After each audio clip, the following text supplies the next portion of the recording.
5D. I think Hashem that we're able to learn every day. It's we're learning Hashem this in English.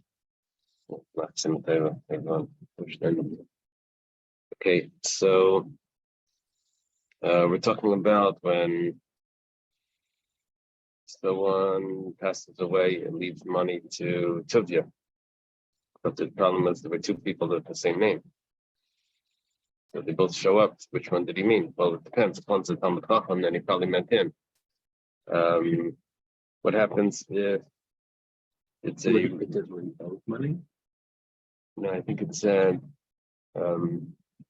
he's giving his money to, or giving it to someone.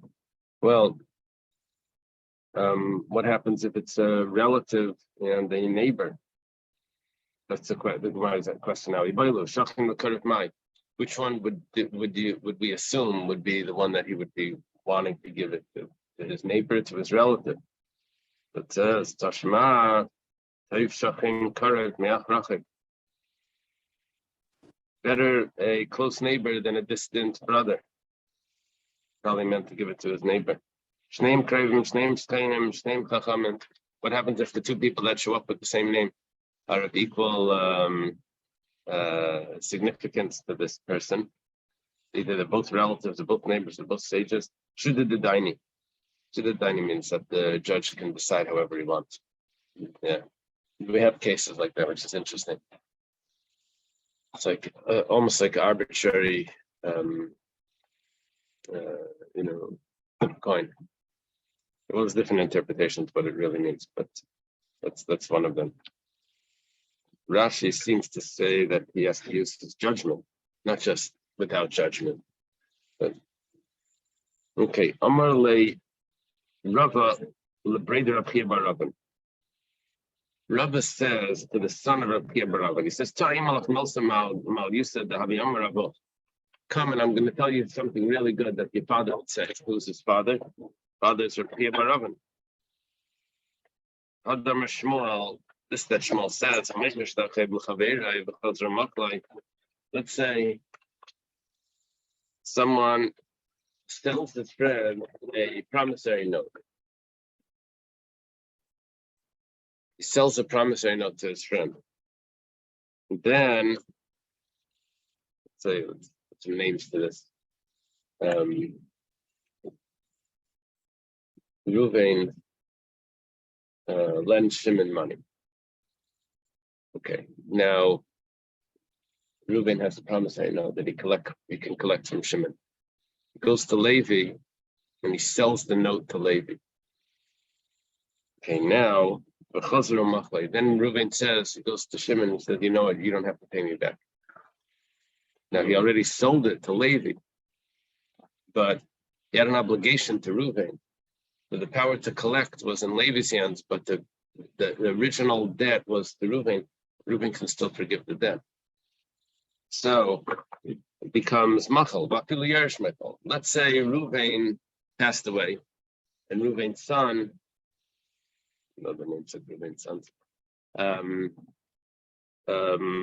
can also forgive the debt because he inherited the debt. He can forgive, and poor Levi loses out. Well, we'll see now. It's not 100%. But Shmuel would agree. Look at this. Remember, a woman brings into a marriage a nechse malug. She brings in the husband can use. Is this the iron sheep or is this the iron sheep? Yeah. I'm not sure what this is. Either way, whatever it is, if it's the iron sheep or if it's the nechse malug. She brings in this document. This woman is now is in the place of Reuben. She lent someone money. She has the power to collect. So she brings it into the marriage. So now it's sort of like being given to her husband. But so she would now like to forgive the document, forgive Shimon of the debt. Her husband would be like Levi. Well, she can't, because he doesn't just take over the document, but he actually takes over her position. And she's forgiving it, but he's now in charge of it, and he has this equal rights to that debt, just like she had. So he can forgive it, but that's not the end of the story. Well, she wants to forgive it and she can't. I'm saying in this case, it's not the end of the story, it's that he owes the money. If he forgives the debt to Shimon, Ruvain forgave the debt to Shimon, but now Levi's holding the money. right? That's not the end of the story. What is the end of the story? Levi goes back. Ruvain. Oh yeah, but that's coming up next. Yeah. That's coming up next. Over here, could the husband? Yeah, well, look, if they both are Michael, then for sure it's good. They're not collecting. Let's say the husband is Michael and she isn't. That's an interesting question. I guess, well, I don't know. Does it say over there? It's iron, case of ING.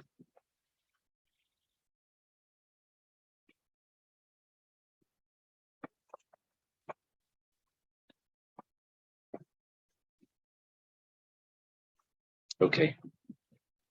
Kripte the Rav Nachman Zavinti Leksuba B'Tevasena. Rav Nachman had a relative that was married, and the relative sold her ksuba.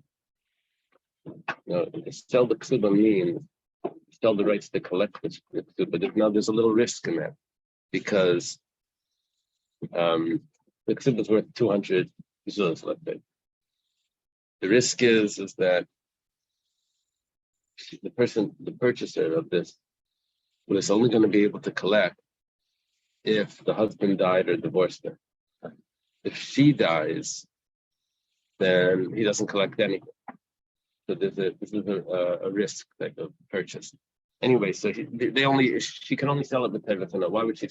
Tevasana just means a small amount of money in case the husband ends up dying first and she gets a ksuba, or the husband divorces her and she gets a ksuba. Then this person can take the ksuba.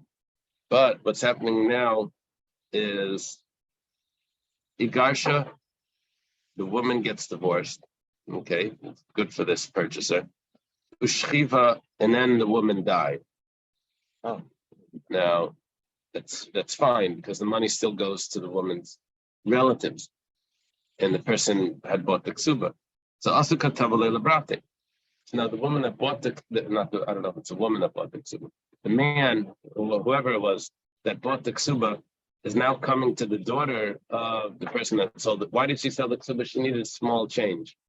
She needed some, and she was willing to sell it. Anyway, she gets divorced. She doesn't, and now she can't collect the ksuba because it was sold to someone else. And she dies. Now the person is coming to the daughter, say, "Give me the ksuba that I bought from your mother." Amar Lehu, Amar Rav Nachman. Rav Nachman says, "Leka de lespa la'etza." Is there no one that could give this girl advice what to do? There's an easy way out of this. Tezel v'tichalte l'ksubasa de'ima l'gabi avua. Simple solution. What does she do? She forgives the ksuba. Look, her mother could forgive the ksuba. She inherits the ksuba. She could forgive the ksuba. Remember, Ruvain lends Shimon money, then sells the document to Levi. Ruvain could forgive. Well, she could forgive the ksuba to the father on behalf of her mother. She's the heir. She could forgive that. And then the person that bought it just loses out. And then she'll inherit it from the father. She forgives the mother's ksuba and she gets it from the father. When the father dies, she inherits it. If she's the only child, she would inherit. So Shama, somehow she hears about this Rav Nachman's comment, and Rav Nachman was the relative. Well, right. Azla Achilte, she went and she forgave the ksuba. Rav Nachman says, Asinu atzmenu ka'orchei adayanim. We did the wrong thing over here. Why? Because we made ourselves like lawyers. And the judge is not supposed to give advice on what types of claims that the person could do. The judges are supposed to hear and issue a ruling. Not supposed to act as a lawyer. So Rav Nachman said we did the wrong thing. Mikara my Sava besides my Sava. What was Rav Nachman thinking before? Why did he do this? Well, Mikara Sava Misachalek Salim. Look, it's a relative of mine. I have to help my relative. Saif Sava Adam Chashav Shiny. But at the end he said that no, for an important person, you have to be much more careful and not to give advice like that. I guess what's the issue with why does it switch for an important person if he's supposed to help the child? I guess it changes the balance scale. What's considered fair.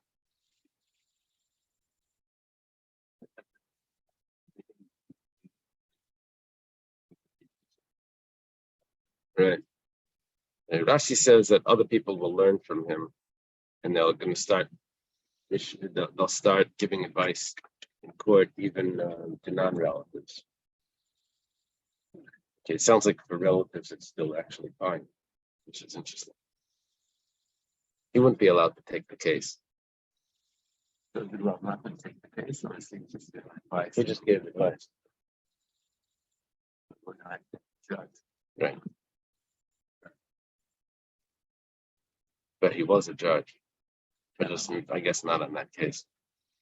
Kufa, we're going to go back to discuss the statement from Shmuel. Amar Shmuel, it's a big sugya, it's all over, it's in Bab Basra. Amar Shmuel,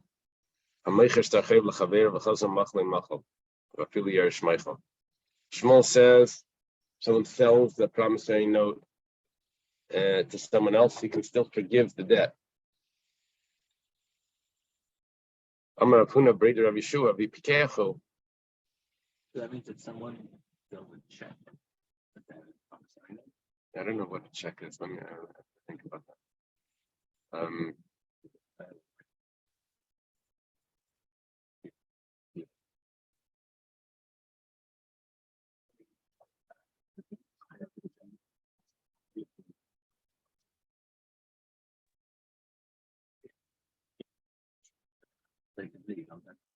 Well, what you would do is you would then go ahead and void the check. But you call the bank and say that don't cash that check. Yeah. This is different because what happens here is that when someone borrows money, besides for the obligation, when someone lends the other person money, so the borrower now, there's two things. First of all, he has to pay back money, to pay back to them, but he sort of like in debt subjugates himself in all his possessions to get paid back. So when he gives over the power of collection,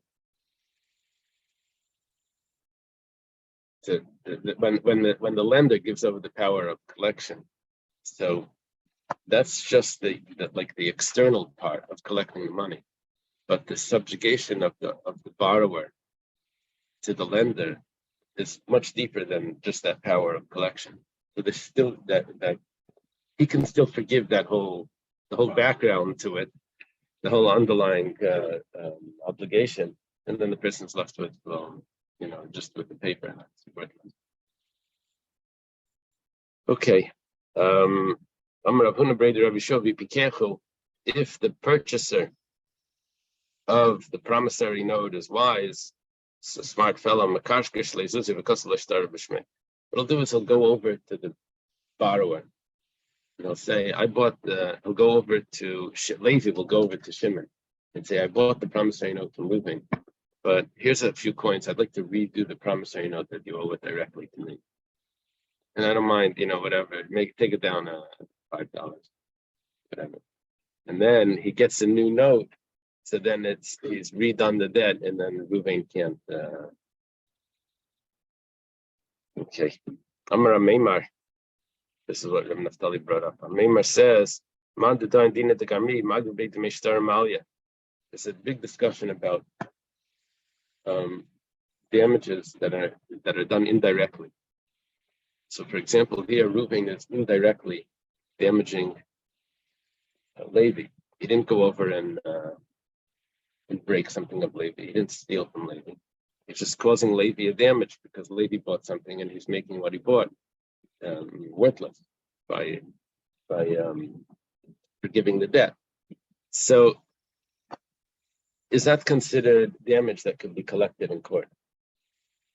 So if we say yes, then Levi can go back to Reuven and say, you owe me money. You caused me a loss. So ultimately what would happen over here is that Levi doesn't really lose out. He just can't collect it from Shimon. He has to go back to Reuven and say, what you sold me was worthless and I need the money. Okay. So they gave that price. No. If Reuven forgave the debt, then it's done. And what happened was Reuven sold the debt. Before he forgave it, he had sold the debt to someone else. And then he forgave it. And now the person that bought it, which we'll call him Levi, wants to get them. He's tried to collect it, but Shimon said it's already forgiven. Reuven came to him and said he doesn't have to pay. So he goes to Reuven and he says, you caused me a damage. And they can collect from Reuven. So, that just means, I think, that he can't collect anything. If you don't hold of Dina de Garmi collecting from indirect damages, so then all this is the value of a piece of paper. Sold it. Because he only sells like an external part of the debt, but the real debt that's between the people, he still has. The external part of that is the power to collect. But the obligation that Shimon had to him, that he forgives.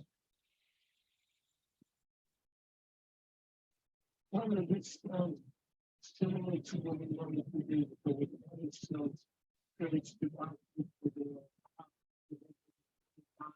Right. It's a question of time. Right. They say that Right. So now no one's mentioning time. All of a sudden it's off the hook. I mean, obviously, back to back, Right. Also, it's like Right. This is actually because the time doesn't matter. He's forgiving it after the sale. That's what I'm saying. Because when you sell a debt, when you sell a debt, there's a certain part of the debt that doesn't get sold. Yeah. Yeah.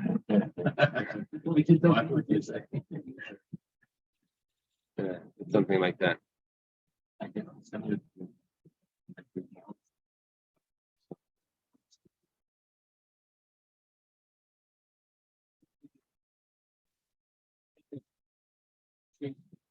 Okay.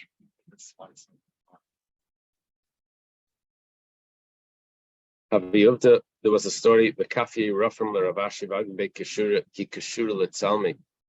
It's a story where Ravashi had a case like this, and Rafram had forced Ravashi to collect like a beam that a sculptor would use. That means when someone would buy a beam that he's going to make into a sculpture, that he would look it over very carefully. So Ravashi made the person that had forgiven the debt pay for the person that purchased the debt every last penny that the person lost because he forgave the debt. Okay. What's the difference, Grama and Gamri? It's a big question. Amara Meimar Mishmei de Rav Chama. A Meimar says in the name of Rav Chama. Hayman, the Ikalek Subasisha Balchai Bisli Arvisli Zuzi. Say there's a person that he owes money. First of all, he has to give his wife Ksuba. He divorced her. And he also has creditors. He has to pay them as well. Well, he has land and he also has cash. So the Balchai Misalkin Libazuzi. To the creditor, he pays in cash. Alisha Misalkin Liba'ara to the wife, he gives her land. Haikidine v'haikidine. This one gets what he deserves, and this one gets what she deserves. Why? Because the lender didn't lend land, he lent money. So we give him back money. And the woman didn't really give anything, but she's just expecting something of value. And so that value would be land. And so that's what she's getting. Let's say there's only one piece of land, and it can only go to one person. So it says, you give it to the creditor, because we want people to lend money. And if they're going to be losing out because the person only has one property, so that's not going to be good for the people that are trying to start a business.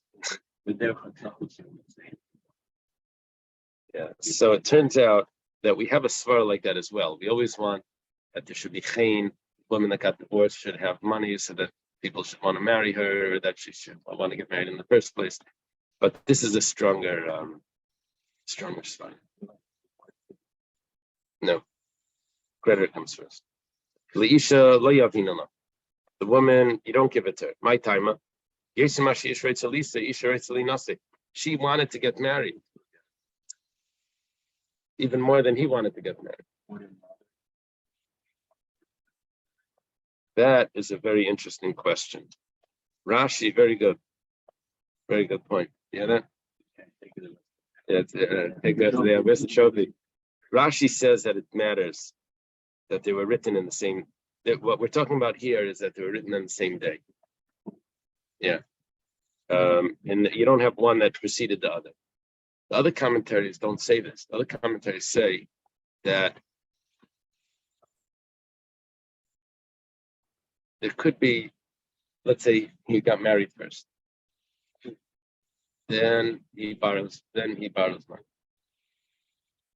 That's difficult.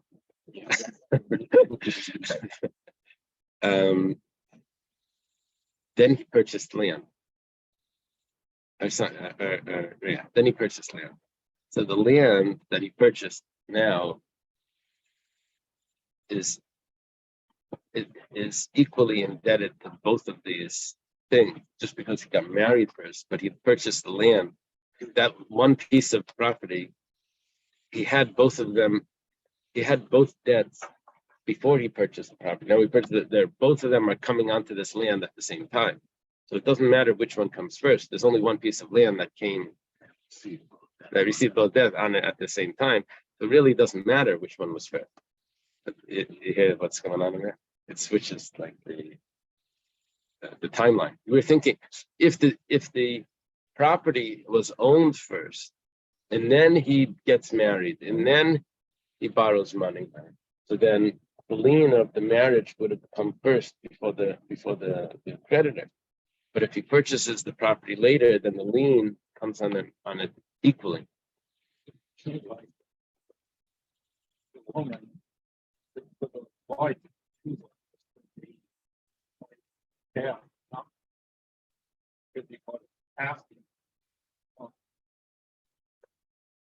Yeah, but I think everything that he owns after a loan comes from not only at the time of the loan. Yeah, it's still in his possession. Yeah, it is in his possession. No, let's say it's not sold. Let's say it's not sold. So they have an equal lien on it, right? Okay, but whatever the case is, you're right, that Rashi says that it has to be both at the same time. What does this mean? Lend money to a man? No, you can lend money to a married man because your debt comes before his wife. Yeah. But not to a single man. Which once he gets married. No, What do you think is the that the Gemara is not saying. That may be a practical, but the Gemara is not discussing. Okay. Amarle.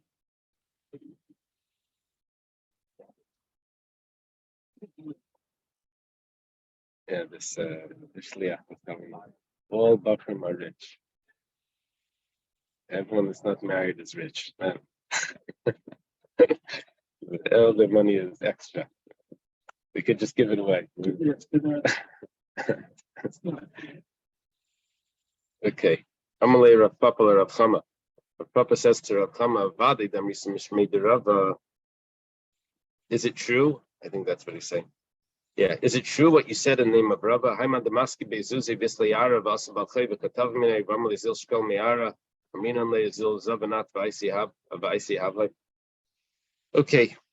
Rav Papa says to Rav Chama, is it true that you said what you said in the name of Rava, that if someone is a creditor, someone is collecting money from someone else? Well, what was our case? Reuben is collecting money from Shimon. So Shimon has a piece of property. But you can tell Shimon, go sell the property and get the money and pay Reuben. Instead of Shimon just saying, here, just take the property. In other words, this whole obligation of getting the property sold goes on to the borrower. Is it true that that is what you said? Amalela, you said, no, I didn't say that. So Emily Gufadov the Hechavi. So then what happened? Because I heard that you said that. Amalei, this was what was happening here was that Shimon claims I don't have any money, but he did have money, but he had given it to a non-Jew to hold so that he put it in someone else's name so that Reuben can't collect. So he said, oh, if that's the case, who was Shleikhagen? He was playing around, so we played around with him. We said, okay, if that's the case, go sell the property and you work it out and get it back. Now, there's different ways of looking at this. One of them is just simply like tit for tat. You did this. The other way is that we didn't want him to have to deal with. We didn't want the lender to have to deal with the Ovid Kechavim. So we made the borrower work it out. In other words, it's hard to get. It wasn't just Taylor myself. The whole property was in the hands of the guy. And now, how did you get that away from the guy? So the only way to do that was to have the borrower work it out. The borrower work it out. Okay. Amalei Rav Khan. That's this tip shot in there. Rashi is easy. Just he did this, we did that. Amalei Rav Kana Rav Papa. Rav Kana says to Rav Papa, Lididach Damak Pias Balchayt Mitzvah. According to you, that says that it's a mitzvah to pay back a loan. Amar Leinichli Davin Mitzvah Mai. It sounds like this is like the suggestion, like it's a nice thing to pay back a loan. But let's say the person says, I'm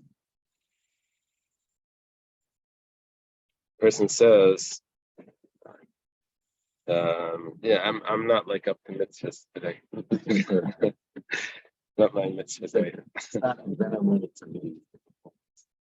I don't want to do the mitzvah. I know it's a mitzvah to pay back. I'm not up to it.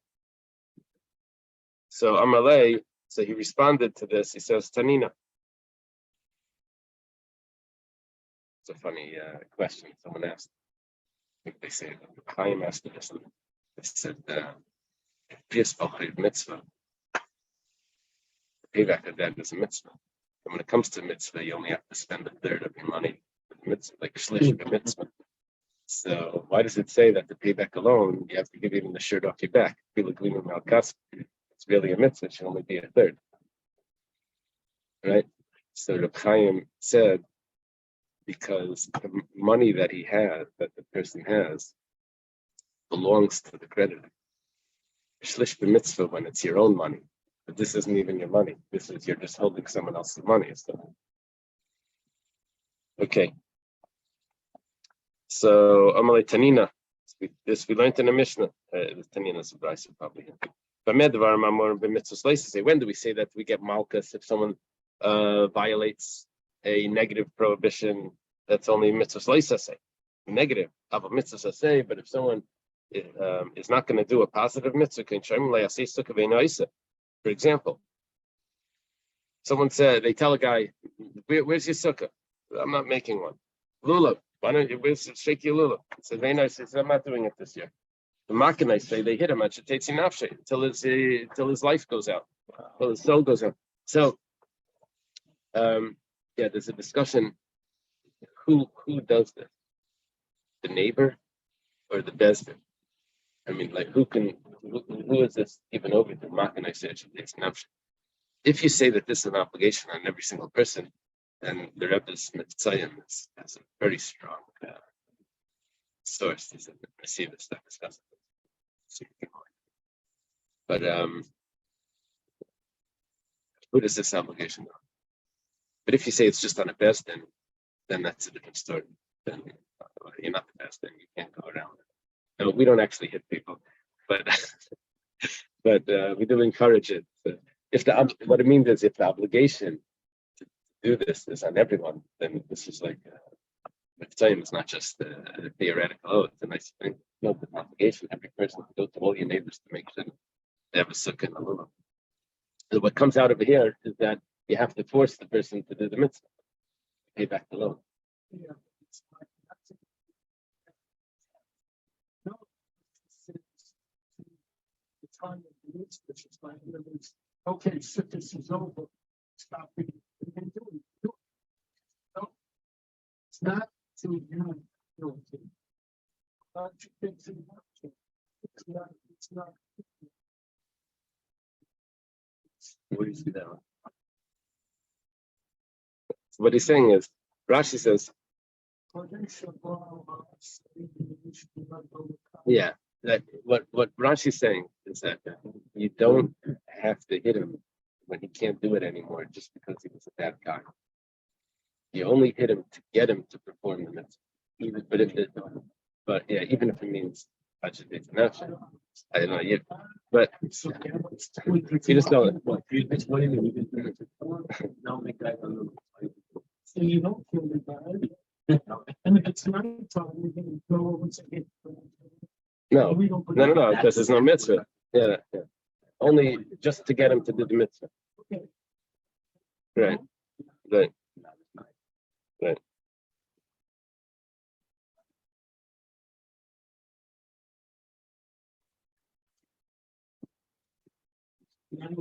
Like this time, I didn't sign up to that. Okay. Rami Bar Chama Rav Chisda.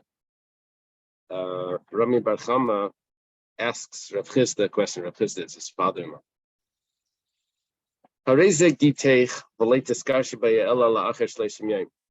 Behold, this is your get.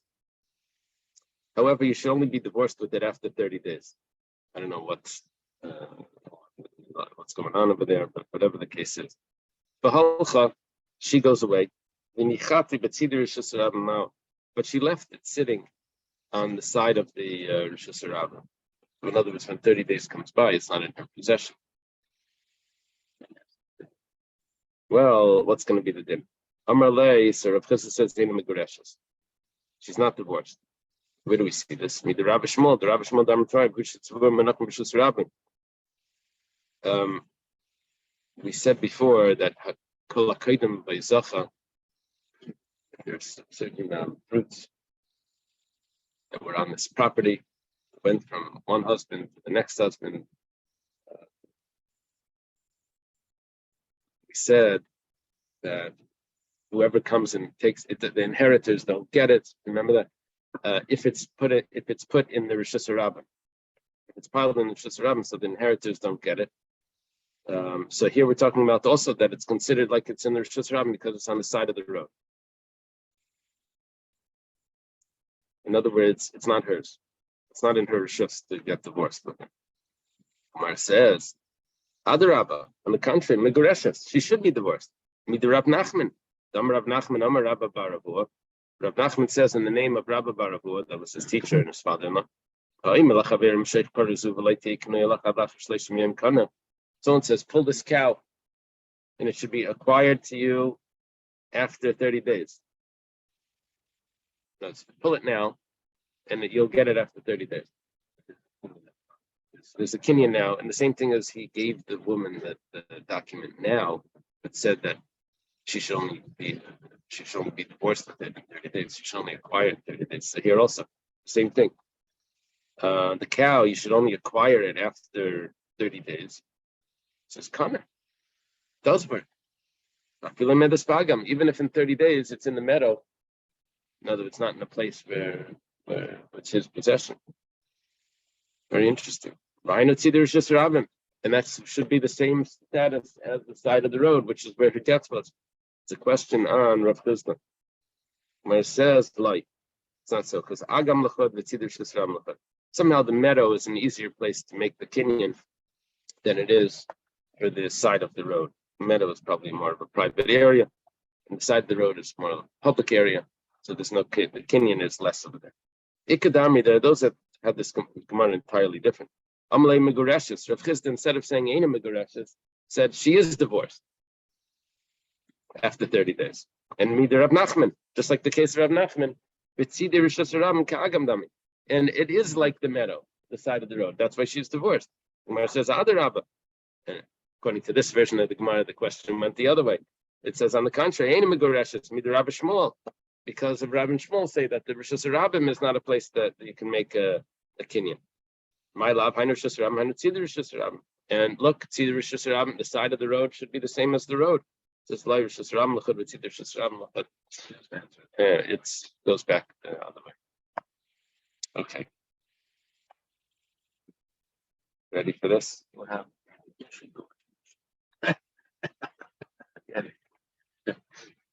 It looks like she's divorced according to this version.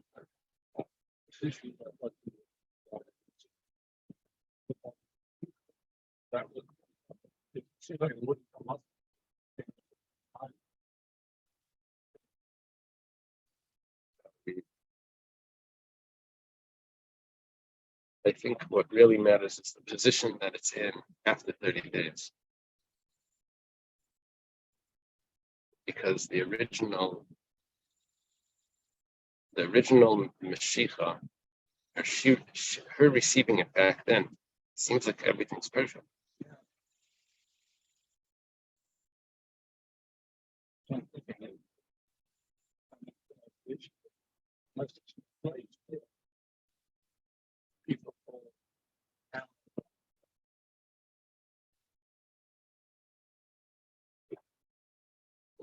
Tais was just discussing it. He's saying that would make that would. Okay, the Mishnah says Hamayishaves Ishtei Hen Vanis B'Shemina Petrupia. Let's say a person appoints his wife to run the store. It's his store, but he doesn't want to work in the store, so he puts his wife to be the cashier, storekeeper. Or he appoints her to be a apotropos. That means to take care of the house and other things that are going on in the business. Hire workers. Well, Harisa Mashpia calls Manchiyutza. You can make her take an oath that the funds, that the money was allocated all properly. She didn't take anything for herself. Whenever he wants. Rabbi Lezer says not only that, but even because she spins thread and she makes dough for the house, even for that, he can make her swear that she didn't take any of it and sell it on the black market. You can make her swear about that.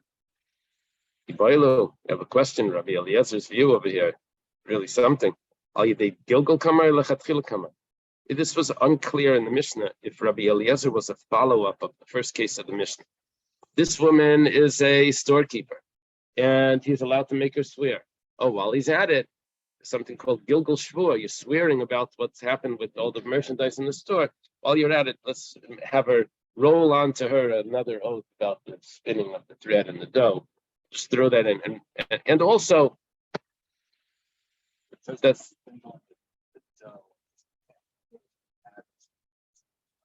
Right. So our matters related to the house, just the follow-up of the store, because she's making an oath already, we throw in some more details. Remember, Gilgal Shvua, the woman has to swear that she wasn't with this man, the Saita.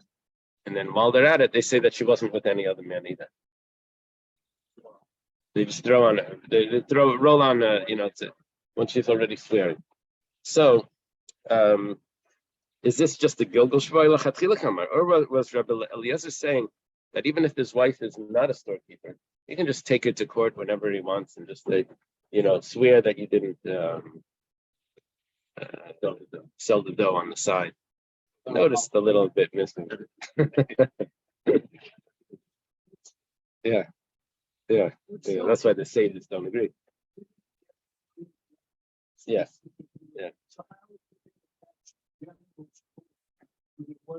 The Gilgal. They roll on extra details. Yeah.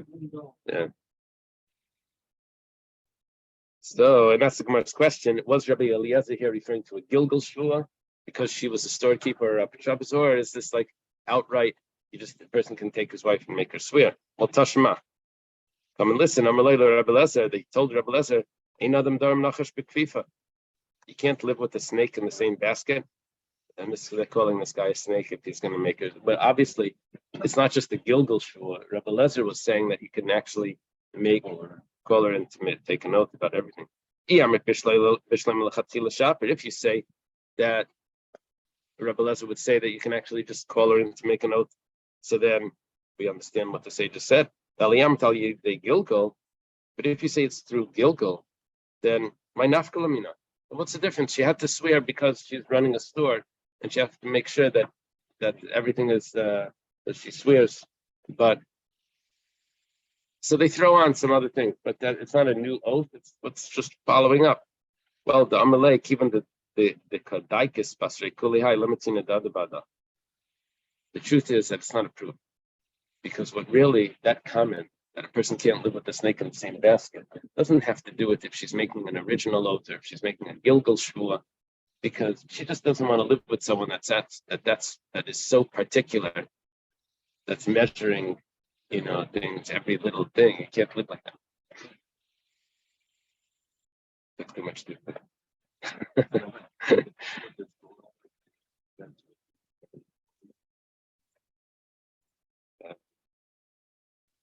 I think so. You can ask them to swim. This deal. You can do things here. We're too wide. Right. Normal life. Right. But on the other side, there's a lot of therapy. Can you remind me when let's say trust. That was the word you wanted to use the other day. I just which was a good word. Right. But that was the only thing. Yeah, I'm not sure why. Maybe because it's a woman. Yeah, I'm not sure. Yeah, I guess I know a boy that had a father passed away with a lot of money. It just was one child. Let's say trustee that was, but there was such fights over it. What to spend the money on because he needs it now. And they said no, and everything was like, it was like pulling the money this way, that way. So I had to fight like the whole family. I think he reached 18, and then it was, he just like, oh, I'm out of here. So, he always says, spend the money while you're alive.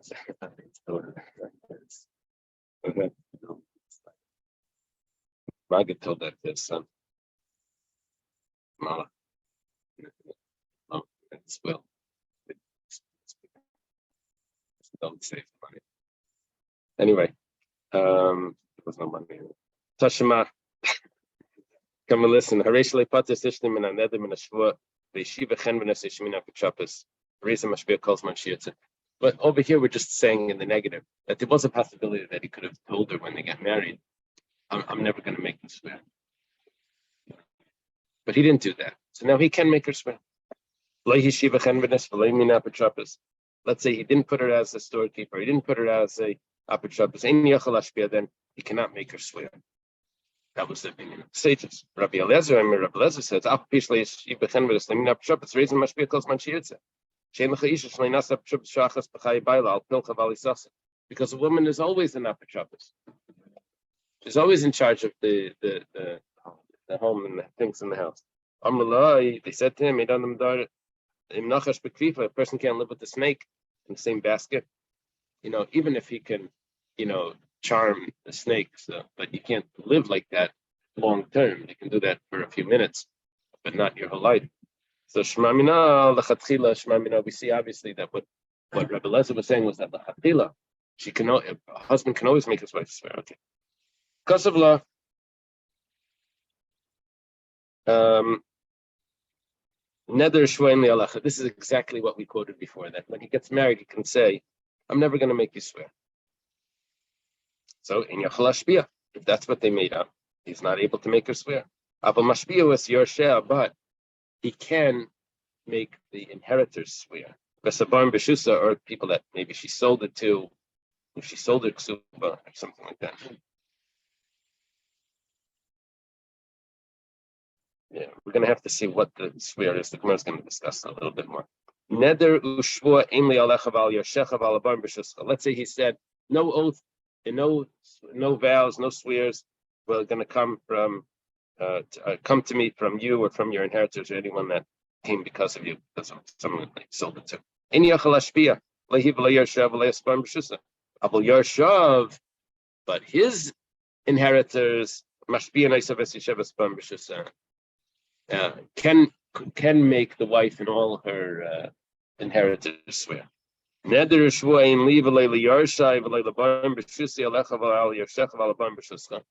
me, not my inheritors. Will make you and not your inheritors or anyone that comes from you swear. Then okay, then there's no swears going on. Let's see, when the husband passed away, she went straight to her father's house. She went to her in-laws' house. She did not become a caretaker. The inheritors cannot make her swear. But if she does become a caretaker over the estate, they can make her swear from then on, but not back. I think I should leave this because there's it gets into a discussion. Yeah. Okay. Well,